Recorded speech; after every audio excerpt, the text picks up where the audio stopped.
morning to you. Thank you for creating time for us. You're just in time for NewsCheck. Today, we are going to be focusing, like we usually do on this program, on issues that are shaping the conversation in the country. Right now, we know that we are gearing up to the 2022 general elections, and the political temperatures are quite high in the country. We have seen political leaders traversing different parts of the country, trying to convince the populace that they're the best people to represent them in the next crop of leadership. Among this, we have the young people, and we also have those who are young at heart. And we're going to be talking about the youth and leadership in this particular program, just to understand the value that the young people can add in the going-ons of this particular country, where the young people have failed and what they've done right and what they need to do to just, better, arm themselves to be part and parcel of the electoral process in this particular country. That is going to be forming part of our conversation. And of course, remember, in between the broadcast, we'll also be taking you to different parts of the country, and also even here in Kenya's capital, Nairobi, to different functions, as we receive links from our reporters on the ground who are already up and about, following up quite a number of issues for us this particular morning. So good morning once again, and welcome on board. My name is Serfine Achieng Ouma, and our sign language interpreter this morning is Lensa Odingo. Of course, in studio, I'm joined by a young person, somebody who has very big dreams, if you may ask me. His name is Friday Kinara. Thank you so much, Friday, for creating time for us. A lawyer by profession. I'd just like to start us off by just giving you a chance to tell us a little bit about yourself, so that we can be able to understand who you are and what you represent this morning.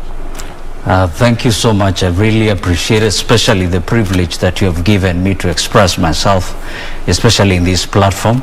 So I'll first basically start to say that my name is Friday Kinara. I am a lawyer by profession, though I'm yet to really practice. But I'm one also of the young people who shall be aspiring for the presidency in this coming general election.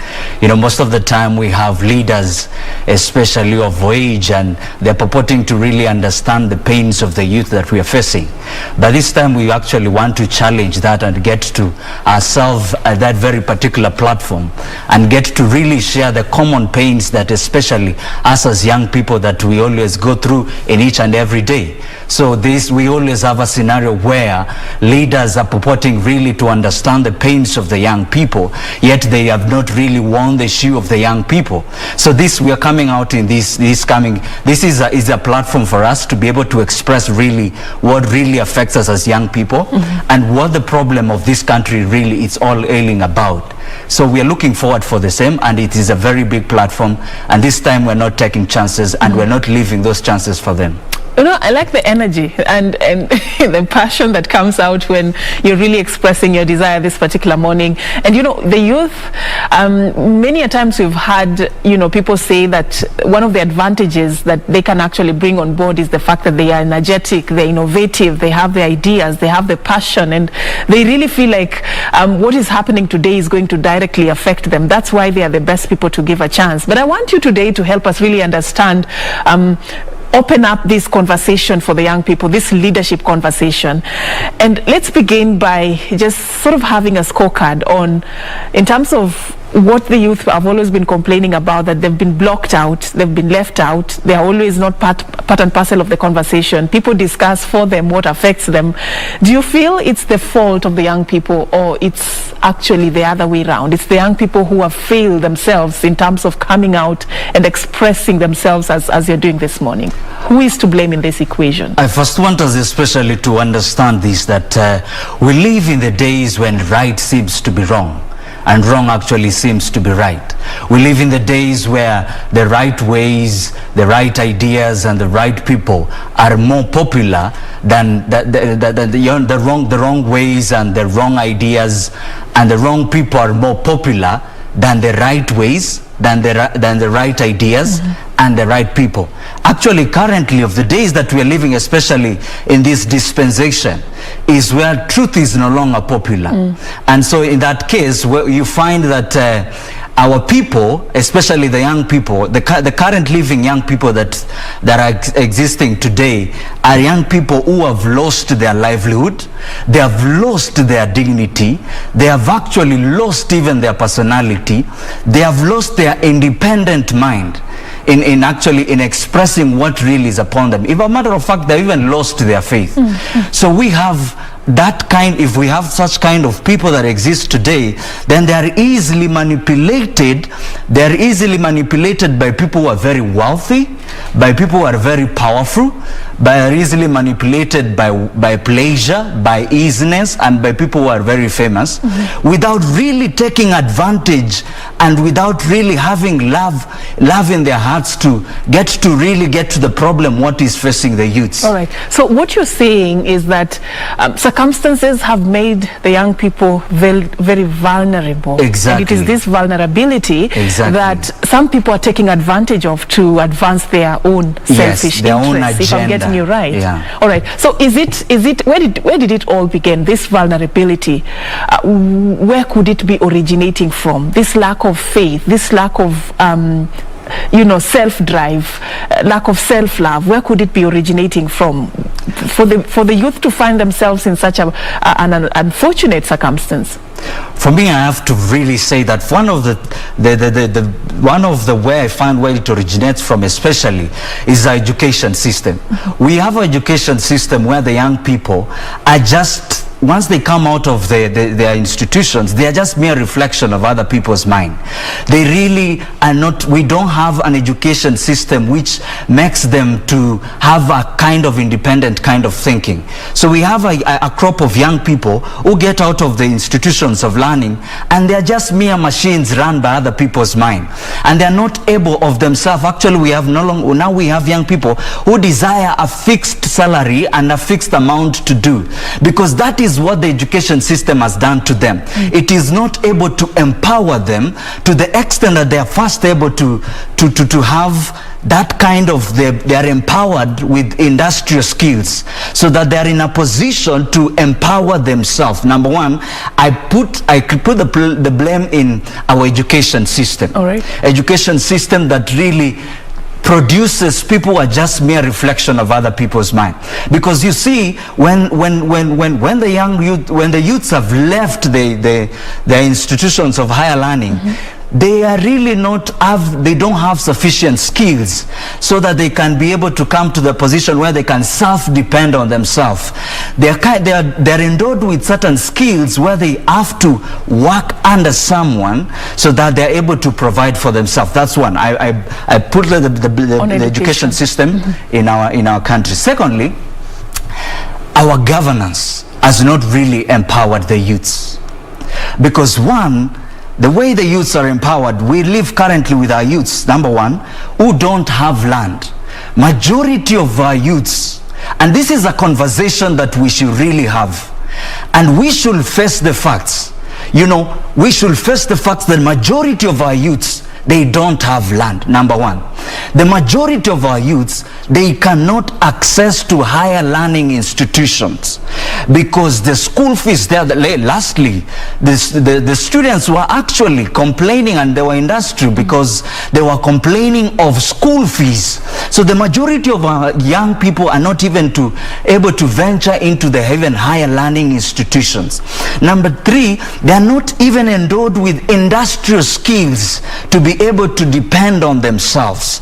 Number four, they are not even able to access loans in the first place because they don't have the collateral as young people, so then they can be able to do business. This is the problem that is facing the young people. They have nothing to resonate with. They are the basic needs that they need to meet each and every day. They are not in a position to be able to meet those basic needs. So that is the kind of environment that the young people find themselves. All right. Friday, it's good that we have you here because I just want us to be as practical as possible about this. What is your idea of empowerment? Because you're talking about how the government probably has failed to empower the young people. What is your idea? What would be the best way of empowering the young people? You've talked about, lack of access to loans, for example. If my memory serves me right, the government has put in place quite a number of avenues in which the young people can access funds and as capital to start different businesses. There is the youth fund. There is the provision to come together as a group and, you know, apply for such loans that attract very minimal, if no interest at all. There is also a chance for those who come from vulnerable families who've managed to perform well in their high school examinations can access loans from the Higher Education Loans Board to be able to go into these institutions of higher learning. I know the government cannot do everything, but we have to give credit where it's due. There is something that the government has done. What is it that you describe as the ideal form of empowerment? You have actually spoken about that the government has made provisions for the young people to be able to access loans. And even opening up TVET institutions right now, there's a big investment in TVET institutions just to make sure that it's no longer about the academics, but it's also about the practical skills that can be applied in the job market. Are we going in the right direction when it comes to youth empowerment from where you sit? Are we getting it finally? The reality that is actually on the ground. Sometimes I always wonder that these things they are kind of boardroom plans that are always planned. Because the reality is the young people, especially with the CRB, the young people are, most of the majority of the young people actually right now, they are not able even to access the loans because they are listed in the CRB. And the way you say that the youth fund, that it is created about the youth fund, statistically when you go to the ground, most of the young people enterprises, they are not even able to access that youth fund. It is quite complex. Number one, there is no civic education for the young people to really understand how they're able to access that very particular loan. And most of the young people you're speaking about, that there is a youth fund that is organized by the government. That is actually in the boardroom, it's in the books. But the reality in the ground, the young people are not able to access those loans. And that is actually the kind of conversation that we should now start having. Because now if you're saying there is a particular fund that you have actually allocated for the young people, how are they able to access it in the first place? How many, statistically, out of 100%, how many youths have the knowledge that this is how you are able to access these particular loans? How much is it given to the youths, especially to be able to get that kind? And you've spoken actually about TVET. The irrelevancy of the industrious kind of the TVET. You know, we want things that they can be able to equally relate with and make them very competent in the market. All right, I want you to clarify that a little bit. You've used the word irrelevancy of skills. Yes, exactly. I want you to clarify that a little bit. Okay, fine. We're investing in TVET institutions, trying to sort of make the skills more practical, things that are needed in the job market. Are you saying that they are not aligning with what the job market is demanding? That is exactly. They're not aligning even with what the job market is demanding. Number one, especially when you come to once we really train them, do we have kind of factories or manufacturing kind of industries that are able to absorb all of them? Not even absorbing all of them. Actually, most of the things that the TVET has reduced our young people is to really to be like carpenters, be like metal work kind of, the real skills that are supposed to, for us to be able, like for them to be able to produce even cars. That is exactly the kind of skills we want, because then they can be able to compete locally and internationally. But we cannot all go there. We need carpenters. We need people who can build, we need those people also in the society. We cannot all do one thing. We cannot all be manufacturing vehicles. Do you want to tell me that there are skills that are totally relevant today and we need to stop investing in them? And we need, when you say about skills, we need very well advanced skills. You see, we are living in a very first world country. We are living in the world is quite becoming quite very industrious, quite very competitive as well.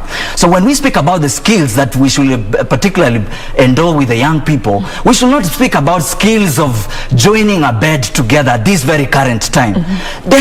Joining a bed together is not going to take any other young person and going to empower any other young person to make a livelihood out of that. If particularly, now tell me actually, right now especially, let me give you a practical example, especially when it comes even into construction. Construction, we have currently where we have the president with his project is making the Mombasa the Mombasa Highway.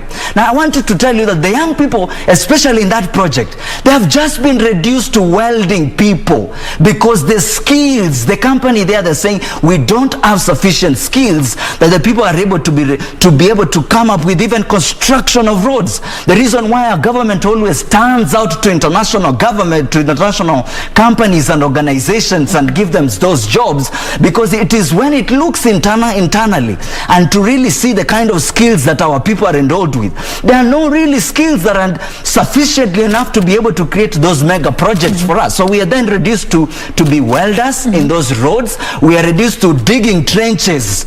Young people are reduced to digging trenches on a very major project that is taking place within their nation. Their borders. Wow. Quite embarrassing. Wow. It's good that you've said that. Do you think then we have the potential to produce those skills within our borders? Do you think we can? Do you think our youth have the potential to be able to do and be in charge of those big projects without having to import? The question that actually we should be able to ask even our government.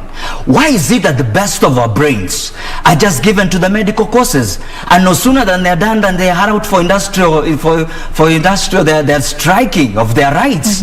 Why is it that the best of our brains are not really given to manufacturing? You know, so that we are able to create a capacity where young people are able to be sent to industries where they're able to manufacture, where they're able to come up with, to be able to construct those mega roads, especially even engineers in our nation as young people. Even when they're doing their industrial kind of practical trainings, they're not even in a position even to construct roads, simple roads in the backyard, really. They are not able to do that. What kind of skills are we really employing and giving to our young people? Now that is the question that we should ask ourselves. Ask yourself, if the nation, the best brains of the nation are given to the medical platform, the medical practitioners, and you see the way the medical practitioners are being frustrated. No sooner than they're done with their schooling for the 6-year schooling, they are out on the streets. That is exactly a reflection of the best brains that we have in our nation. So do you feel then that we have failed the young people? It's not the young people who have failed themselves. The government has really failed the young people. But this same government, if I understand this correctly, it is their courtesy of people who actually exercise their democratic right to allow that government to be in that particular place. If you look at our population and how we are scattered, the young people form about 50% of the entire population in this country. You want to tell me they do not have the power? They are so powerless that they cannot even be able to decide and have a voice in who is part of this government, the government of the day? Because if you're all going to blame the government, then I don't find this fair. I mean, just talk to me about who has the power to have that government there, the government that then makes these decisions. It is quite true that especially when even it comes to the young people, that we are the majority really, and we can make a difference. Yes. So what is the missing link here? Now, that's what I want to understand. Number one, the way I just said earlier, that because of the kind of economic strains that the young people are facing, they are easily manipulated to make the wrong decisions. And this is where I'm actually calling upon the young people to hold their leaders into accountable.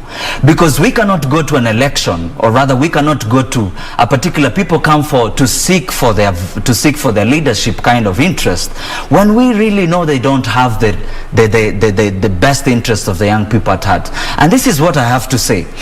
We have reduced the election, we have reduced the seeking of leadership positions into actually a competition of personalities, into a competition of tribalism, into a competition of people who are wealthy, than it becoming a competition of ideas.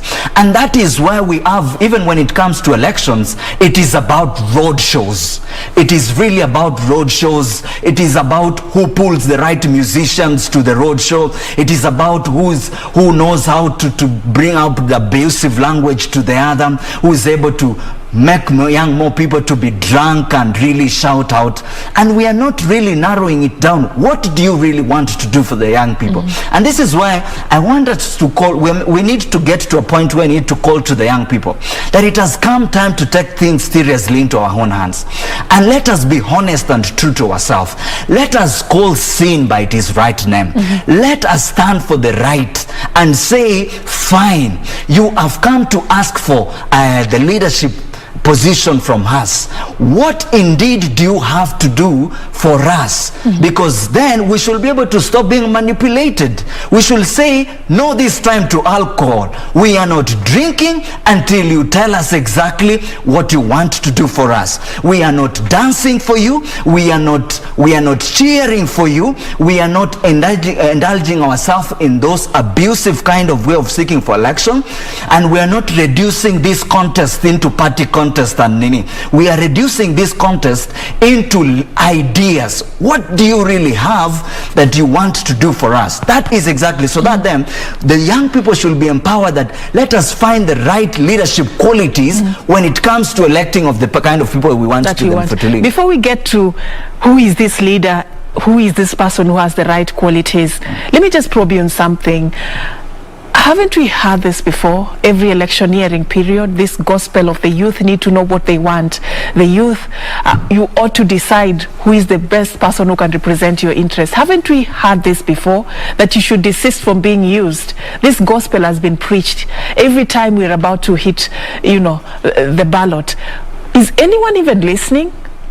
And that is why now it has come time for us, the youth, to be able to stand for those leadership positions.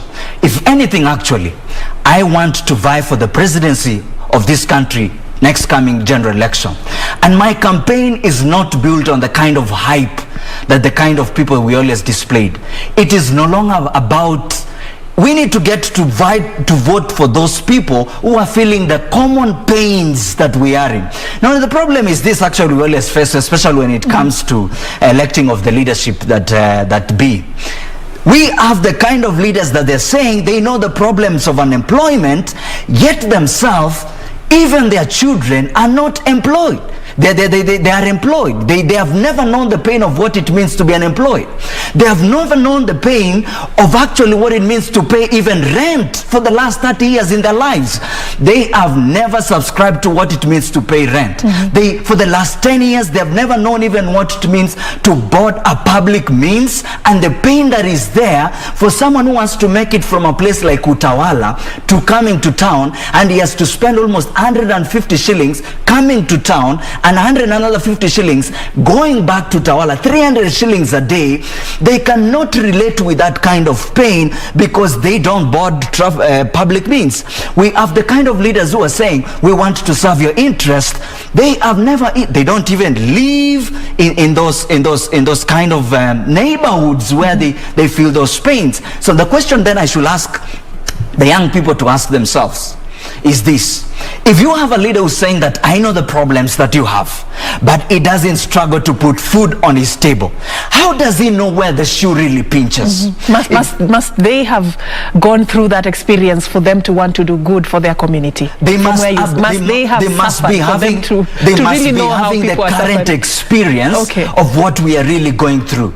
I appreciate the fact that for people who have really worked hard and they're able to make it themselves, and they're able to get to the point where what if you are just privileged? What if you are just privileged and it's not your fault?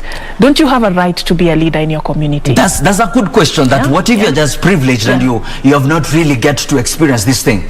Then you should come to the ground and feel the pain that we, the young people, are feeling. You should come and relate with us. It is not time for you to come with hype. It is not time for you to come without really having a one-on-one conversation with the young people, because you have not had the privilege to experience the pains that you have been experiencing.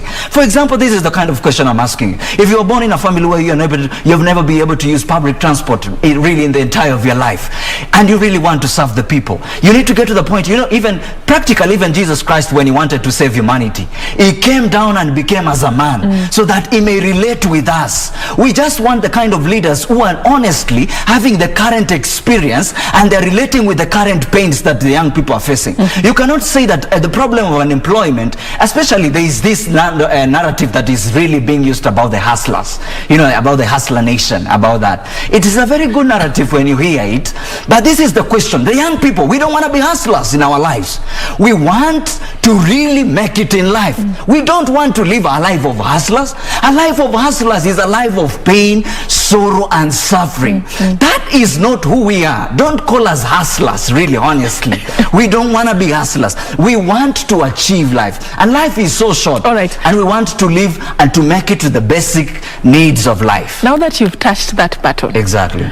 That hustler button. Yeah. Friday, Kinara, at this particular juncture, you've made that decision, that very bold decision, you want to become the president. Yes. If the young people of this country were to hold you to account and ask you what you have for them, what is it that you are bringing on the table for them? Having passionately spoken about their plight and, you know, sort of expressed what you think the youth of this country need, what is that agenda that you have for the young people if you were to be given a chance to become president? This country is really built on like 5 pillars of governance and 5 systems of governance. One of the system is the business and economy system, and this let me speak about the business and economy system really of our nation. We have laws and policies that enrich one class of people by the oppression and suffering of another class of people. That's the kind of laws that we have. We have businesses that are built on taking advantage of the people's misfortunes, of the people's weaknesses to enrich themselves. For me especially, if I am elected to be the president of this country, number one, I need to get to the point and say, we are no longer borrowing. We are no longer going to incur international debt. That is exactly the kind of conversation I want us to start having.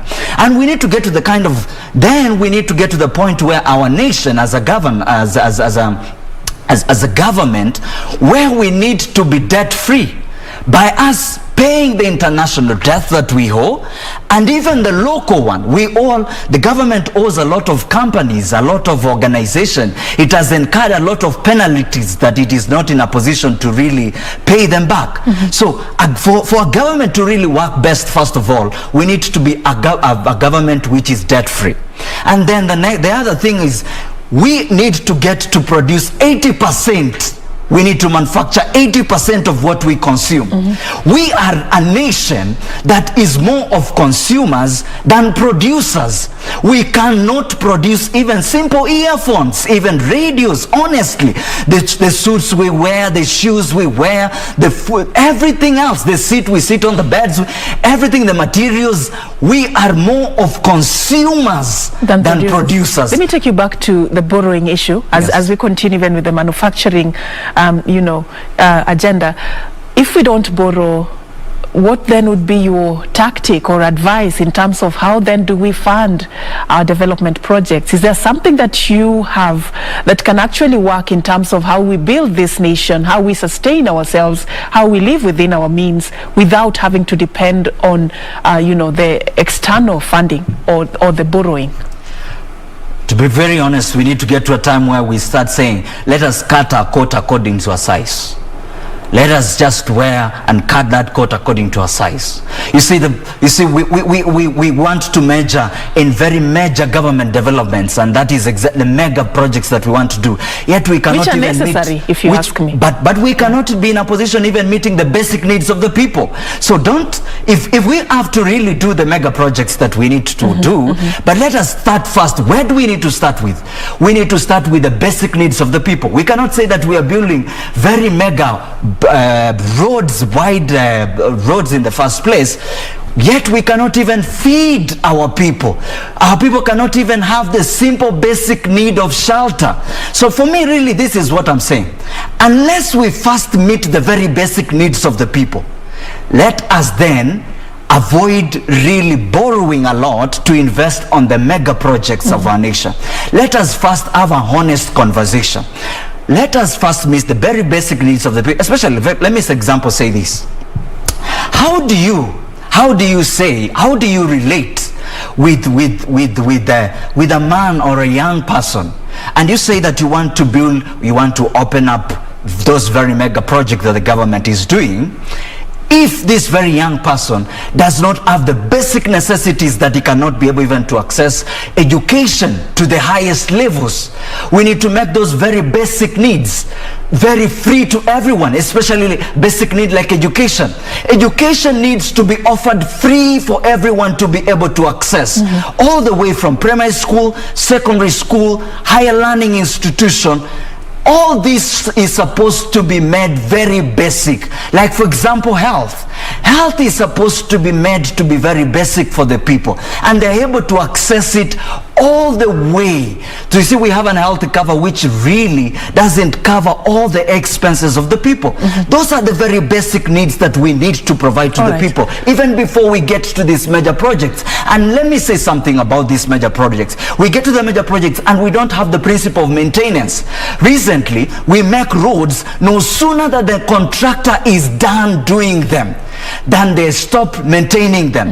We don't have the language of maintenance. So sooner we move to other projects without even maintaining the ones we have. So for me, my policy will be maintain before you even build any other. All right. I understand your strategy, but I just want to also still connect it to the fact that probably we could be investing in these development projects to open up our country for investors, to open up our country for those who are doing business to be able to transport their goods from one point to the other, to the marketplace with ease, if that road is constructed. Still a way of boosting the economic muscle of the populace. We could be investing in these big hospitals so that the populace can be able to access quality healthcare. It's not just about putting food on the table and ensuring that every Mwananchi is fed. Don't we find relevance in also why we should be investing in these development projects? And if so, what would be the best way to get funding for this that would not hurt us even further, economically speaking? If I may use the example that you have quickly said, that we opening this road so that we're able to transport goods from one point to another. The truth is, this is exactly that we need to get to the point and face it right now. These the mega projects that you're saying that we need to transport goods from one point to the other, really, who are the owners of those mega trucks that are transporting those goods from one point to the other? It is not the young people. It is not those who are vulnerable. These mega projects are just entirely the rich, are serving the interest of the rich. As we are just simply saying, first of all, we need to get to the point, and this is what I really have to insist. For as much as we want to blind us that we are serving, really, we are opening up the economy that and others. The young people, first of all, they're telling, this is exactly what they're telling. We will want to advance this country to be a first world country. But this time we're telling our leaders this. We first want you to serve our very basic needs. We want you to serve first our very basic needs. Then we can start having a conversation from there. And the basic needs for us, especially we are defining as the young people, is this. Education is something that makes us have at least the privilege to be able to have a fair fight in life. We should not at any given time, resources should never be the barrier for anyone who wants to learn. So that is exactly a government that cares for its people should be able to say any young person who wants to empower, because education is empowerment. It's able to say, stop providing us loans. We don't want those very particular help loans. Make it simply free. We want to walk to class and learn. We don't want to be able to get to those strenuous kind of like we are able to access those loans of high loans. But how sustainable is that?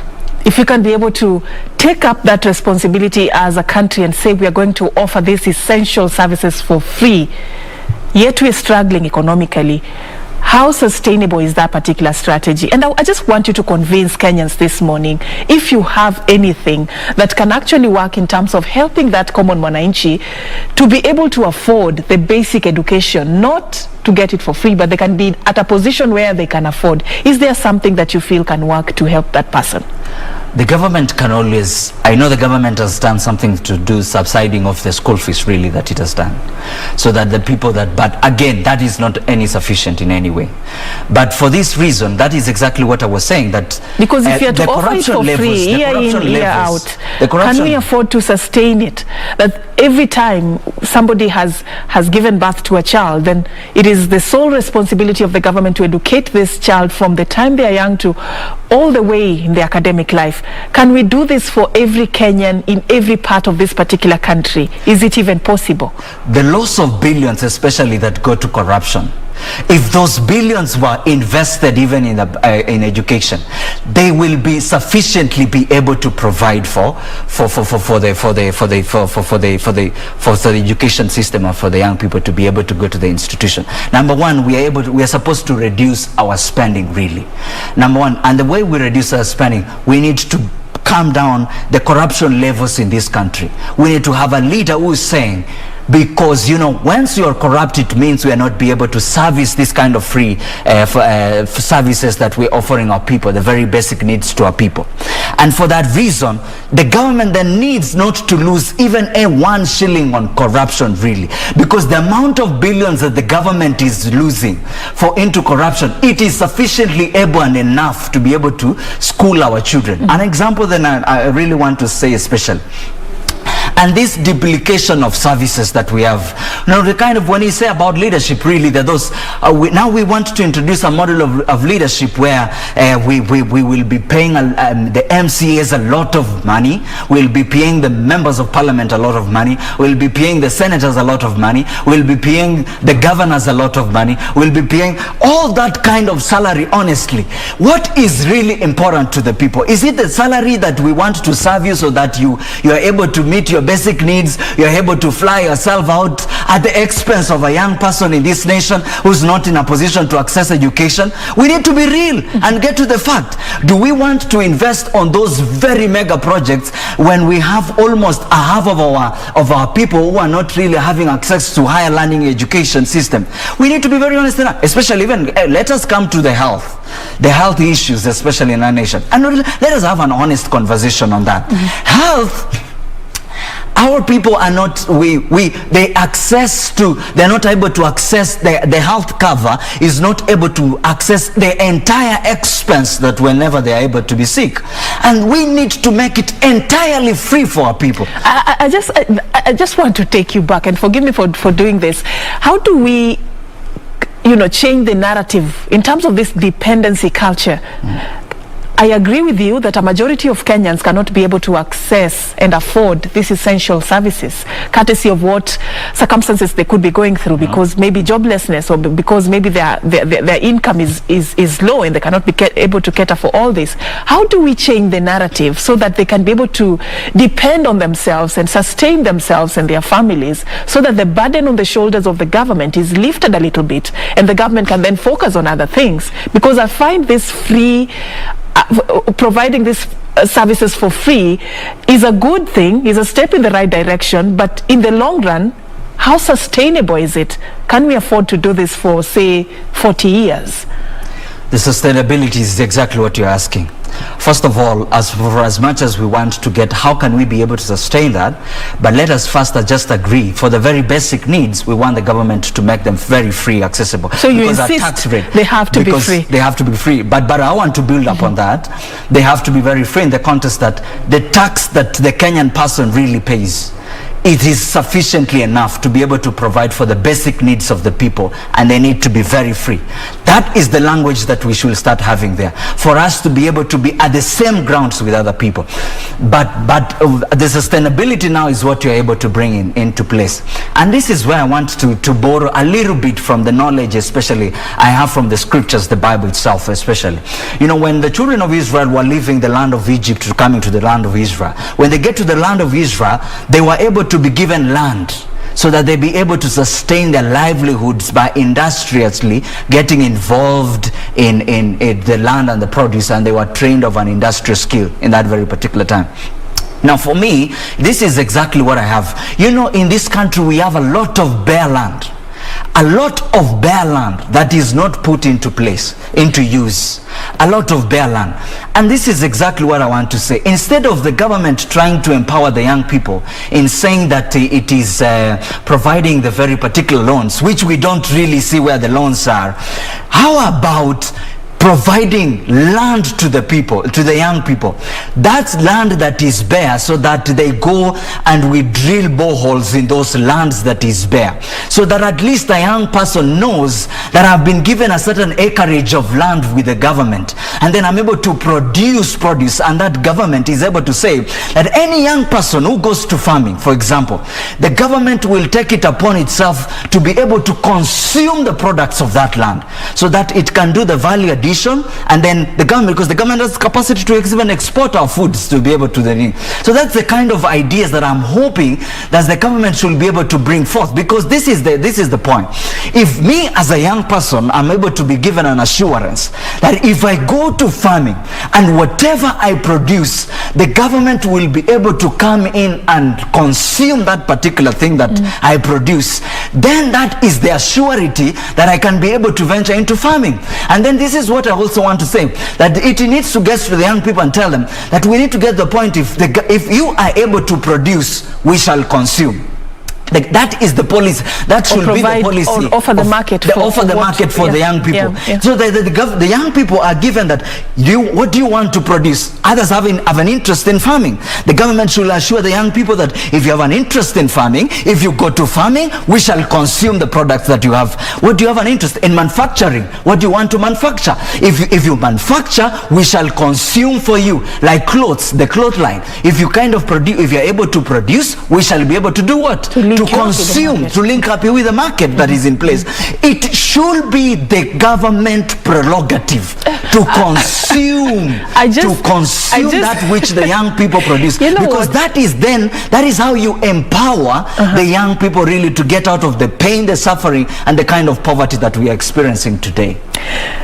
Friday, your energy is infectious, and your passion, expressing yourself about the plight of the young people, is just on another level, I must admit. That is the truth. The honest truth, let me tell you, the honest truth is, and I'm just about to ask suffering. You. I was just about to ask you, who hurt you, for lack of a better term, but just to mean that. I want to understand the genesis of this passion, this drive to want to lead in this country, and why leave member of county assembly, the senatorial position, the member of parliament. You left the governor, you said no, and you said this top seat, presidency, that's what I want to do for this country. Where is it coming from, and what drove you to decide that you want to lead and you want to be the president? Presidency is what has the greatest influence, especially the decisions that are made by the presidency is what really affects the young people. That is where, if it is fixed at the presidency, believe me, the problems that we are facing as young people will be fixed. And this is what I have to insist, especially when it comes to, let us, this coming election, let us listen to the leaders who really are relating with the pains of the young people. Especially, this is what I want to ask you. We need even to have the daily briefings of the unemployment of the young people. How do we have a nation that honestly, since independence, that the majority of the young people are unemployed, and it is not declared a pandemic? This is the real pandemic, that where we have more than 50% of the young people unemployed. Do you know what it means if more than 50 young people are unemployed? It means that they are struggling to pay their rents. It means they are struggling for shelter. It means they are struggling what to eat. It means they are struggling to provide for their loved ones, for the young ones. It means they are struggling in every, socially, they are struggling education-wise, economic, in all that, the health-wise. You even pray, the prayers of even the young people is that sickness does not come in your household, because you may not be in a position to be able to sustain it. For me, I really want to insist, especially to the leaders and to those who really are asking for leadership position, and to the government, please come to the ground. The young people are bleeding. They are bleeding of the pains that they are going through, and no one is really getting to what they're experiencing hard, and no one is really getting to provide for them some solution. And let me quickly even, for example, say, and this is something that I really have to say, what good interest is it that is there, especially even when it comes to the current pandemic that we are facing of COVID-19. For as much as that is the pain that we're facing, which I really acknowledge that the government is doing its share part to really alleviate and to take measures so that we're able to go through this. But of what really is it that you should close down the night economy? Because we are unemployed. So if you face, you are adding more problem to it. The night economy is what provided jobs to the young people. If you close down the night economy, and let us look like even for masks, I am one of the advocates of people that should be wearing masks, especially in public places. But ask yourself is this: the police officers it has become a new employment to them. They are arresting the young people. A young person who is unemployed again is arrested, and again because of they are saying that they're purporting for social distance really, but when they arrest you, they put in a same vehicle, which there is no really social distance that is being practiced there. We need to be very honest and have an honest conversation. For as much as we need, for example, we need to advocate the wearing of masks, let there be no laws that arrest these young people. They're subjected into more pain and suffering with their own government purporting to have the best interest of them at heart when it is really hurting them. So that is something I must emphasize, that even it comes as we are taking mitigation measures to alleviate this COVID-19, we should not really put the young people into arrest. All right, but we still encourage that, everyone should play their part. Yes, exactly, they should do that. If there's something you can do that is recommended and requested that you do, if you are needed to wear a mask properly, you just do it to avoid trouble, right? Right? Oh, okay, let's talk about back to your vision and your ambition to become president. I just want to get to hear from you what you think as a country we need for somebody that we will be electing to be in that particular capacity. This person needs to have which qualities for him or her to be able to help us address some of the things that are ailing this particular country. What are those issues? One of the qualities that I really am looking forward is to have a president who is wise, who seeks for wisdom and understanding and insight. A president who is honestly God-fearing. A God-fearing president who relates with the pain and suffering and sorrows of the people. A president who is honest and true to himself. A president who honestly loves the people. Who loves the people and who can come and be honest and say, I know that the pains you're going through and I am doing everything else to be able to do and to lift you up from this kind of pains that you're suffering from. And this is what I am doing. This is the conversation that I want us to have. We need to have an honest president who relates and comes down to the ground and says, fine, let us have an honest, what are you facing and what can I be able to do for you? A president who comes down and relates to us, who speaks to our pains, who speaks to our suffering. And this is what exactly I'm looking for. Apparently the kind of leaders I'm seeing currently, and I'm very, to be honest, the people who have declared that they want to be the president of this country, without even mentioning names, is that the truth is, I don't see if they have the love of the people at their heart, number one, because that should be the driving principle for anyone who wants to render services to the people. You need to love the people. And why do I say they don't love the people? Because they manipulate the people. They don't share ideas. When I see them in their campaign trails, they come driving in their top-notch cars, in their top-notch helicopters, in their top-notch convoys. They are discussing about party politics, who's who and who's who. They are calling us hustlers and all that, and all that kind of narrative really that does not seek to relate to the ideas of the people. I am looking the kind of president who entirely will come down to the people and speak ideas and ideas only. Don't talk about parties. Don't talk about this other politics. Talk about ideas. Talk about how we will seek for God's wisdom to be able to help us to relate with the pains. And another thing, qualities that I'm looking for especially, presidents of integrity, honesty, humility, I don't see humility in the kind of leaders that are currently seeking for the presidency of our nation. I don't see that kind of humility in them, because they're not able. They are boasters. They are proud.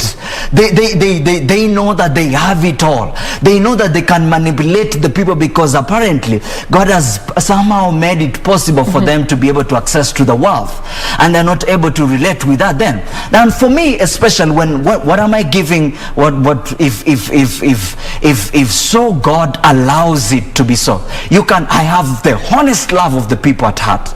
I will seek for constant wisdom, understanding, and insight from God on how best to govern the people. I will seek to know why is it others are employed and others are not employed, and why should I be comfortable if our people are jobless, and what can we be able to do? Why should I be able to sit pretty when people are suffering in the city, when people are suffering all over, and what are we able to do? Those are the daily briefs that we should be able to have. All right, Friday, the reason I took you through that is because I wanted to understand from you if you know the significance and the magnitude of power that comes with this position that you're vying for. And I also want to ask you, now that you've eyed that position and you want to be to lead us in that capacity, do you feel that the country is ready to entrust that position with a young person? It has not happened before in history. Somebody your age becoming a president in this particular country. Maybe young, yes, but not as young as you are. Do you think we are ready as a country to make that decision? Two things. We are ready to make that decision because of this. The majority of the voters are young people. And the young people, if they see a young man they can be able to trust, I assure you, because most of the time we have gone to election is because we have gone to elect a lesser evil. We have not really looked at, because we can say, okay, fine. Those are really unfortunate words. Yes, that's the kind of environment that we have been operating really in the past. Yeah. Because we have gone to election to vote for a lesser evil, really. We have not really looked, especially for me, now that I have always voted from the time I was of a majority age to be able to exercise that right of voting. Most of the young people, or rather most people, go to vote because it is just a lesser evil. They are voting, and because now they have not that right person to be able to vote for, they vote along tribal lines or along someone who's able to manipulate them more. But trust me, if the people see the right person, they are able to trust. If they are able to see that this person has the best interest of them in their hearts. Number one, the young people are the majority young people, and I'm appealing to the young people. Let them vote someone who can be able to, who has the same experience as them, because the young people are the real voters. Number two, it is different this time, because we want to vote, they're going to vote for someone who shares the common experience that they're having, the common pains that they are going through, the common kind of sorrow that they are going through. Because now, let me tell you, the young people are saying this, that we are no longer exercising that right of voting to give to someone who has never, for the past for 10 years, has never known what it means to pay rent, has never known what it means to board public means, has never known what it means to feel unemployed, has never known what it means to lack food on the table, has never known what it means to really lack that medical cover when you are sick. Because for them, they have the privilege to go to the best hospitals. And actually we have the current, it's quite unfortunate, and I must say that we have even the best of our leaders, whenever they are sick and whenever their kids are sick, they don't go to the common hospitals that we have, really the common. They don't go to the Kenya National Hospital, the Kenyatta National Hospitals in the first place. They go to the high-ended private hospitals in the first place. So they're looking for the common person who goes, even when they are sick, they subscribe to the common facilities or that are provided with the people. The two things in this coming general election that really, and the kind of qualities that the young people are looking for. Number one, they're looking for the young people who are able to relate with their pains, because that is the kind of experience they are going through. Is that a guarantee that being young, you'd actually relate with the plight of the young people? We've seen quite a number of young leaders who've also been given a chance to lead, and not all of them would say have really delivered on that promise to really represent the young people. So is being young a guarantee that you're going to speak for the young people in this country? Being young and having proven that you have the right character for you to be able to do it, that is quite very significant, because the kind of young people that you're speaking of, we always see there is an exercise of moral decay, especially even whatever they really do, it's quite of you can always see the kind of even association, the kind of even acts that they operate in. You always have the feeling that they don't know really the pains that they're facing. But I'm telling you, it changes when you have a young person who's really, his principles is built on good character, who really has the aspect of a God-fearing young people. And we always saw the examples. They are different even in the Bible when it came to young people who are God-fearing, young people who had the best interest of the people at heart, young people who did not subscribe to the way of manipulating the young people and exercising the kind of political mimics and mediocre and craftiness to be able to get into those leadership positions. If you have the right young people who believe in the right, though they heavens fall, the young people who will call sin by its right name, the young people who will stand on the right kind of principles, because now we have, even when you say that is the problem especially that faces the young leaders, because we have young leaders who don't really stand for the right principles. But if we have the young people who have the right principles, who actually not even have the right principles, whose their principles are godly, then we will have the right, they will be able to, the young people will be able to subscribe to those very young people. So for me, especially, I'm looking and I'm inviting all the young people to come. If you have the love of the young people, if you have the love of godly things, if you have the love of serving your country really the right way, this is the time. And if you have the one who experienced the common pains, because right now we are not going to subscribe the kind of people who are not going to experience the common pains, and this is the right, even where they stay. How can you say that you want to clean the filthiness and the dustiness of certain neighborhoods when even you don't have an experience of even staying in those neighborhoods in the first place? We need to get to the reality and ask ourselves the injusticeness that we are facing. Why is exactly other people are comfortably staying in very leafy suburbs, which is not wrong to stay in those leafy suburbs, but why you are in the leadership position and you're not changing the current environment of the other people, make them their better lives as well, clean their streets, remove the filthiness from their neighborhood so that they have a better chance in livelihood to even raise their kids as well in a better environment. That is what exactly we are saying. All right, Friday, so what's your game plan? Because for you to achieve this ideal leadership environment that you've described for the country, there has to be a game plan, something that will help you propel yourself to that particular position and to be able to deliver on the promise that you have given Kenyans.